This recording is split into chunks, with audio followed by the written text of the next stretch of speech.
Hey, if you don't like to hear nothing about race, and if you're one of them people that go, oh, I don't, everything is about race with you people. No, if you that kind of person, go to the next video, bro. Go to the next video.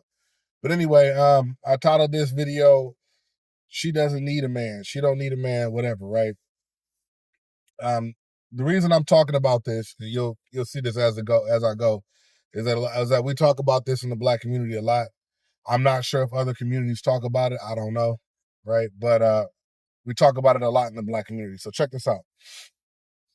Um, I'm a 36-year-old father with a toddler son, right? So I'm not 52 years old. I'm not 48, whatever. I don't have that much. I don't have as much skin in the game as a lot of people you should be listening to. But I have a little bit of 2 cents. When you and I want to add this to the conversation. When you're raising kids, you really get a better understanding of this, right? So she don't need a man, whatever, right? That there's that whole discussion, right, where women are saying, "Hey, we don't need men." Uh, I'm talking about the Black community, like I said. I don't. So I'm talking about Black women, and I'm talking about Black men for the majority of this discussion, right? That's been said. I'm pretty sure most Black men have heard, I don't need a man," right? You've either read it on social media or you've heard it. Sometimes when a sister says it, it means I can live my life without one. Not necessarily that I don't want one. I can live my life without one. And then there's also sisters that say I don't want one. That's up to those sisters, whatever, right? I'm in this discussion. I'm talking about um, I'm talking about cisgender heterosexual women. Women that are born women and also prefer men, right? They're heterosexual. I'm not trying to literally exclude other people out of it, but these are the people that I've dated, that I know. I know those women. You know what I'm saying? I can't speak in relation to women that would not date me because of my gender, right? Because I don't know how that works for them. I haven't dated them. You know what I mean? And by no means is this an explanation of who women are and how women are, because I don't know every woman, nor am I a woman. So this is from a guy's perspective. All right, now that we got all that out the way, I don't want a man. I don't need a man. Whatever. We're gonna focus on I don't need a man. To me, as a young man, hearing that felt like um, she's saying she doesn't value who you are as a man. She doesn't value your presence. That's what I got from that as a young man. And of course, it depends on what the woman that says it and what she means. Like the way she says it. What's the context, right? Which we don't know. What every woman says, we're not gonna know all the context. But I wanna add something to the table, right? A lot of us, as we know, as Black people, we come from households that don't have a man and a woman in the household raising children, married, happy, whatever, raising the children. A lot of us don't have it. If we have both parents, some of us don't have two happy parents, right? They're just in the house. And then some of us, like I said, we don't have them in the house at all. Some of us, we have a situation where there's co-parenting going on, and a lot of the times that's not healthy, right? So there's levels to it, there's layers to it. Now, after all that is said and done, there's still one big piece of this, right? After let's say everything is copacetic, two people in the household, married, happy. Let's just say that, right? Even then, in the Black community, the vast majority of us come from the scenario before that. We don't come from this. A lot of us don't. Most of us don't come from the scenario where both parents in the household and happy, um, and treat the children properly, right? There's some sort of break off in there. So let's get that understood, right? The other part of it is, after everything is all said and done, in the Black community, we don't push for a healthy relationship. We don't push for like healthy. We don't push for healthy relationships. We don't push for happiness. We don't push for trust. We don't push for marriage. We don't push for any of that. We push for we push for negativity essentially, right? Now, some of you guys might, some of you guys are, like I said, we have a lot of naysayers. We got a lot of contrarians and all that, right? Where where I live, I don't know what you're talking, I haven't seen that before, whatever. You know what I mean? I don't have to explain to you guys the norm that we see every day. Surround yourself with enough positivity as you can, but I'm pretty sure a lot of black people will tell you that the dating pool is tough. And it's tough I think it's tough for a lot of people in general. I think dating is tough along the board, you know what I'm saying, all, across the whole board. But remember, um, dating in the black community is different, right? We know that struggle. We're in the black community. We know the dating struggle in the black community. Let's not act like it doesn't exist. You're gonna be the only person acting like it doesn't exist. This is a whole discussion. So now that we discussed that, right? So we know there's an overlaying issue, right, with how we look at relationships, and we know where a lot of it comes from, right? A lot of it either comes directly from your upbringing, or it comes from the people that you were raised around, or it comes from the media, the black media that you see. Because the people that dominate the media, oftentimes, because the majority of black people grew up a certain way, they dominate that media. So they're gonna not necessarily push their agenda. It's not what I'm saying, but they're going to discuss their experience, right? The black experience oftentimes is considered the negative experience. It's the I got shot. It's the I went to jail. It's the I come from here and we had to struggle. That's the black experience usually. Now everybody can't identify with that experience, right? But if it's considered the black experience, um, then people will often, especially young people, will often kind of move under that experience, right? They'll kind of get under that umbrella, if you will, and if when it comes to that dating experience, right? So you have a lot of people who have negative dating experiences in the black community, and you have a lot of people that don't, and the people that don't have good experiences in the dating within the black community are louder than the ones that do.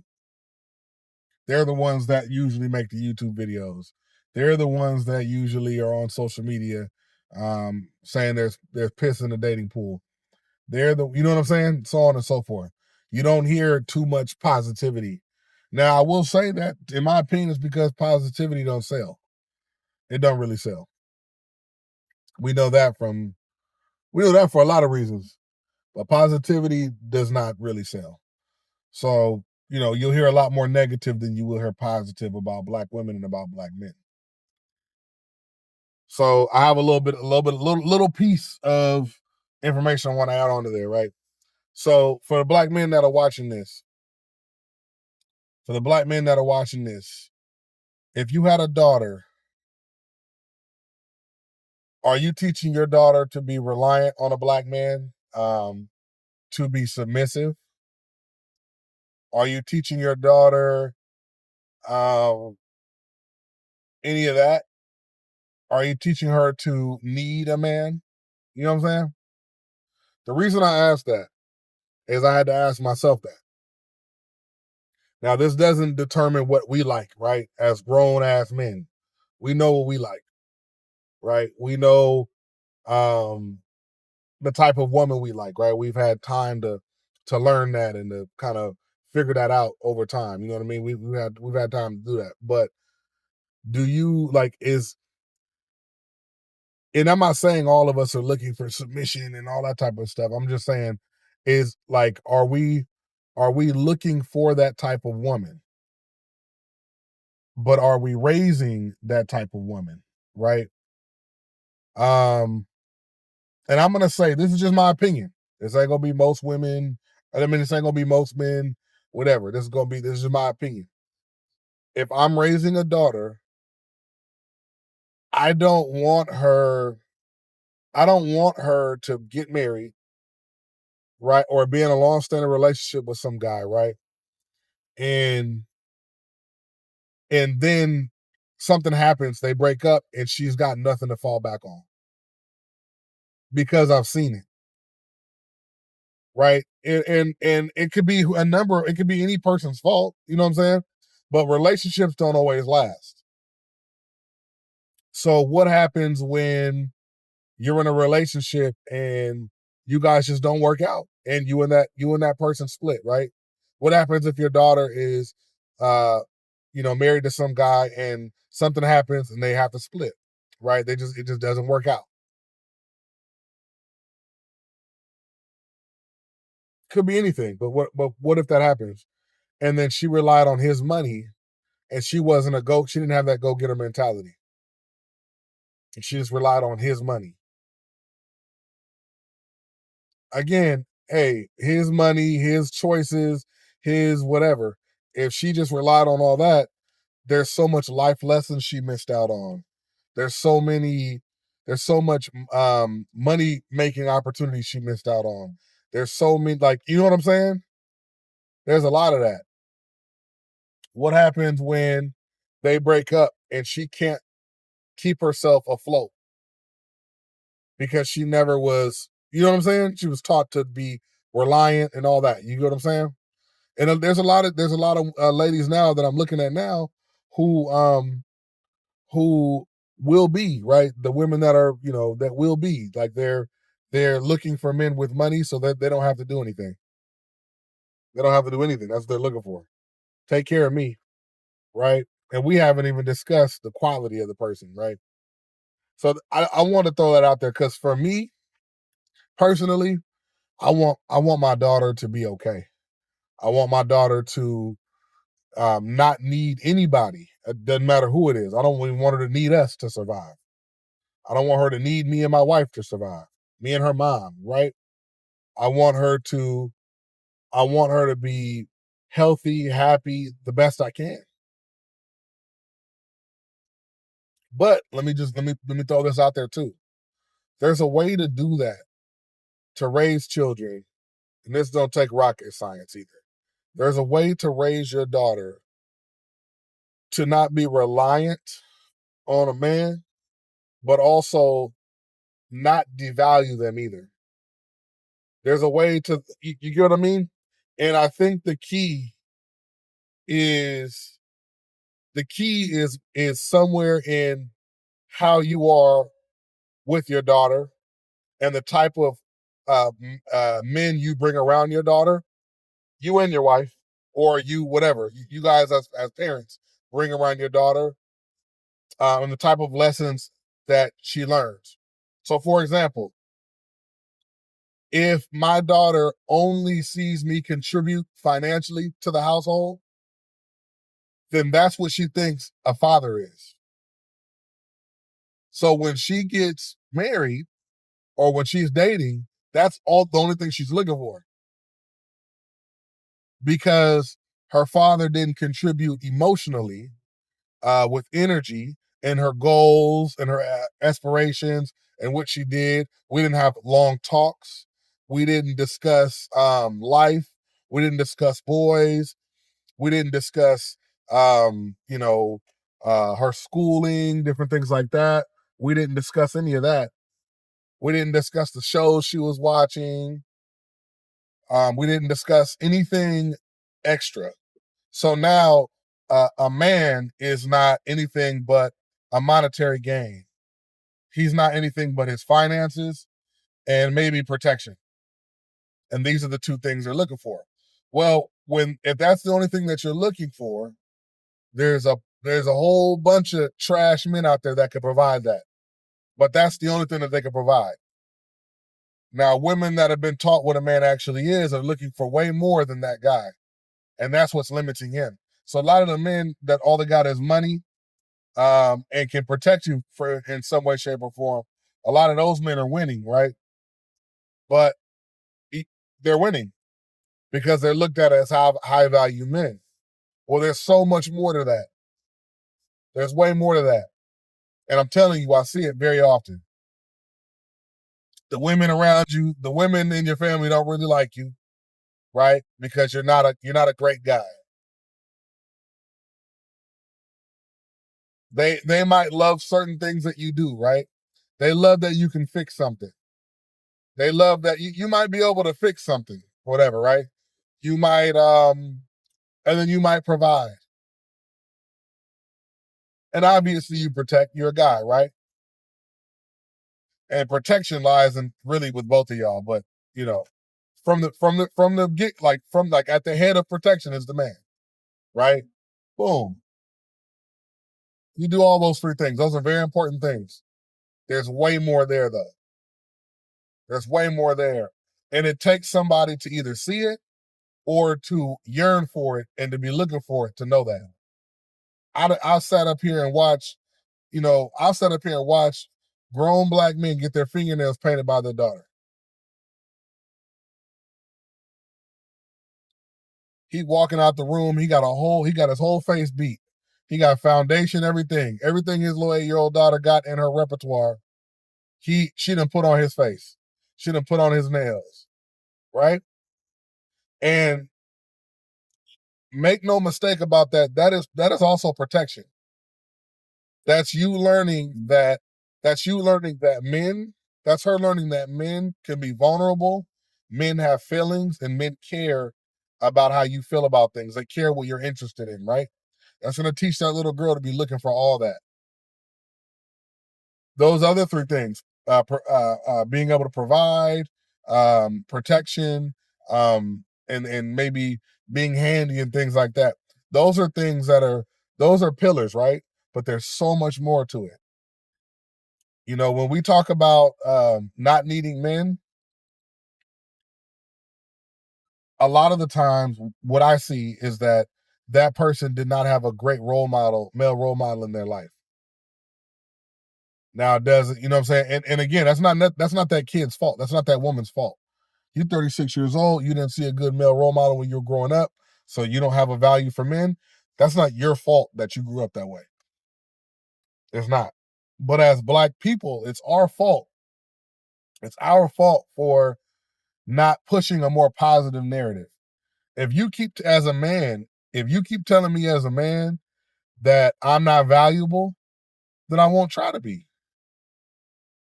The only reason I'm going to try to be is for me, because I have morals that I stand on.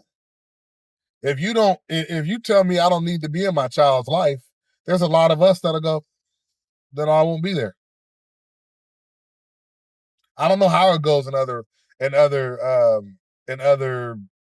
groups. I don't know. To me personally, there's no excuse for not being in your child's life. There's no excuse. I'm a married man, an in-house father. I live. Like there's no time off. Unless you're gone, with somewhere. But you wake up, your son's there. You go to sleep, your son's there. And I have a son. My son is up in the middle of the night randomly. My son, like, there's no, you know what I'm saying? And yeah, it's tough, right? It's all tough. Raising kids is just tough. But that's a whole different monster. So in my opinion, there's no excuse. But for a lot of these young men, right? Because being raised without a father obviously does not only affect women, right? We focused on how it affects men for many years, but we keep acting like it does not affect women.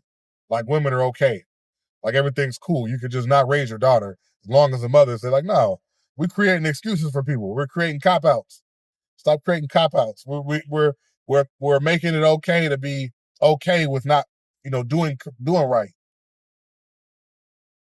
So this is in my opinion, the I don't need a man thing that you guys hear, that I hear all the time, is damaging, but it depends on what is being, like, the context. Because if it's just, hey, I don't need a man financially. I don't need a man to come, like, I'm not gonna die without a man. I'm not gonna break without a man. I would say this. I would say that it should go without saying that you don't need a member of the opposite sex to survive, to be happy, right? But I would say, if you're saying that, it's gonna be really hard to say that and not make a member of the opposite sex feel a certain way. That's just my opinion. You know what I mean? But yeah, that's some information I want to throw in there just for my life. Let me know kind of how you feel about it, or how you feel about it, what you do and don't agree with, or whatever. I'm gonna holler at you.